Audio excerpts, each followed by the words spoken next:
Verb tenses. Subtopics. What are tenses? The simple present. The present continuous/progressive. The present perfect tense. The present perfect continuous. The simple past tense. The past continuous tense. The past perfect tense. The past perfect continuous tense. Simple future tense. The future perfect tenses. Future continuous. Subject/verb agreement. Verb tenses. By tenses, we mean the relationship between our concept of time and the forms of verbs. Time can be seen basically in terms of present, past and future. This division corresponds to the present, past, and future tenses. Each of these tenses has the simple, the perfect, the progressive, and the perfect progressive tenses. The simple present. Uses. A. To indicate things which may happen at the moment at any time in the present. This is common when one talks about habits, routines, and hobbies. In this case, it is often accompanied by adverbials of time such as sometimes, never, always, often, usually, etc. Habit, he always drives to school. Routine, the earth revolves around the sun. Hobby, he likes to swim. The present continuous/progressive. It is formed by adding the auxiliary is, am, or are to the present participle of the verb. It is used in the following situations. When something is happening at the actual time of speaking or over a period of time which includes the actual moment of speaking. E.g., you are sitting in class.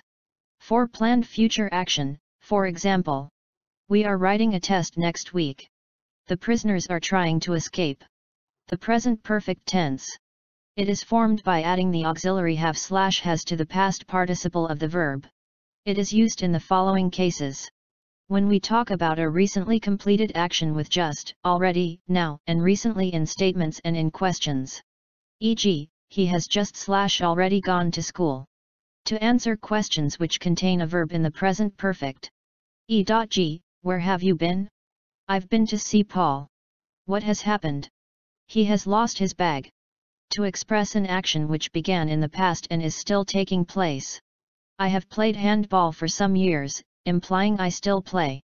He has worked here for a long time, he still works here. It should be noted that the auxiliary can be shortened to ve for have and s for has. The present perfect continuous.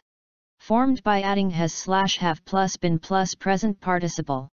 It is used for an action which has been happening for some time and is still continuing or has just stopped. It is often used with since plus a definite or point of time. We can also use it with for plus a length or period of time. I have been waiting for you for 30 minutes. They have been playing football since morning. The simple past tense. Uses. Mainly for completed past actions when the time is known or stated.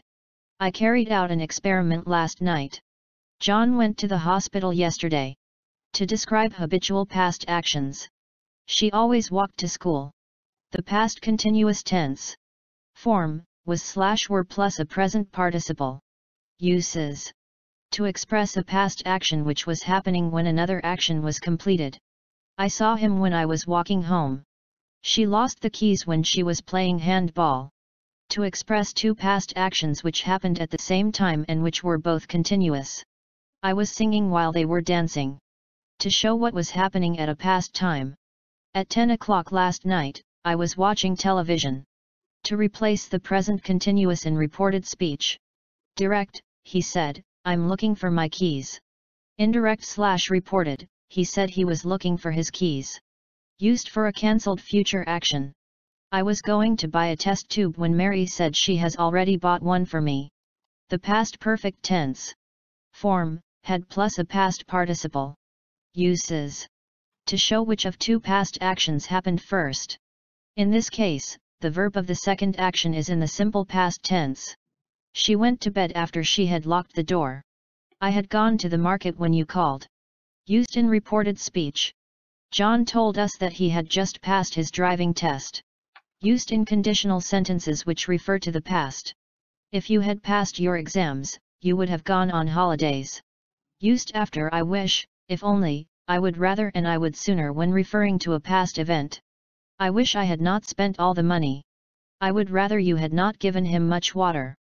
If only the teacher had been here. The past perfect continuous tense form had been plus a present participle. We can use this tense when the first of two past actions were continuous. We stopped for a rest after we had been walking for 2 hours. By the time he came home, she had been crying. Simple future tense form, shall/will plus infinitive without to. In statements, we can use will with any subject, but some people prefer to use shall after I and we. In questions, we must use shall before I and we. The main use of the simple future tense is for planned or unplanned future events. Planned, Mary's phone will arrive at 2 o'clock. Unplanned, who will win the race? Future continuous form, shall/will plus be plus present participle. Uses: to express action which will be in progress at some time in the future. We shall be waiting for you at 4 o'clock. To express the future without intention, not especially planned. He will be coming here tomorrow as usual. To express doubt, we can use may in place of shall or will. He may be coming here tomorrow. The future perfect tenses form, shall/will plus have plus a past participle, non-continuous. Shall plus have plus been plus a present participle, continuous form. The future perfect tense is used to express an action which will be completed or finished by some future time or date. I shall have finished my assignment by 10 o'clock. Future perfect. By the end of the semester, I shall have been learning English for 10 years, future perfect continuous. Subject/verb agreement. In constructing sentences in English language, the various parts of speech must agree with each other. The verb must agree with its subject in number. A singular subject takes a singular verb, while a plural subject takes a plural verb, e.g. the cups are in the cupboard. Cups, plural subject, agrees with our plural verb. Note that a verb that takes an s is not a plural verb. It rather agrees with singular pronoun subjects except for I and you, which agree with the plural that does not take an s, e.g. he makes it. She makes it. It makes it. That/this makes it.